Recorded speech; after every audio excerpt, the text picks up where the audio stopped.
Tremonti, attrezzature e materiale per saldatura professionale a Montebelluna. Ben ritrovati al meteo di Antenna 3. Instabilità sulle Alpi, meglio invece altrove. Vediamo il dettaglio di mercoledì 6 giugno. Sul Veneto al mattino il cielo sarà irregolarmente nuvoloso, con qualche piovasco sparso, possibile soprattutto sui settori nord-occidentali.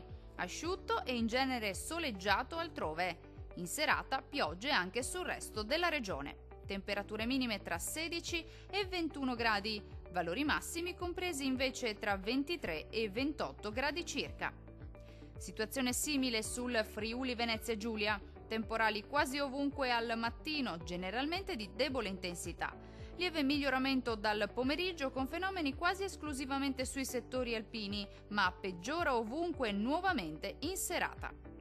Temperature minime comprese tra 18 e 19 gradi, valori massimi oscillanti invece tra 24 e 28 gradi circa.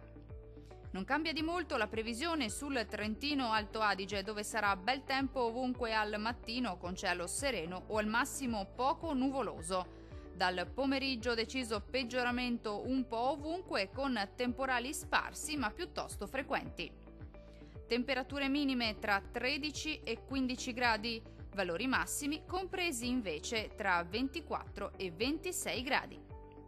Dal meteo di Antenna 3 anche per ora è tutto. Arrivederci al prossimo aggiornamento.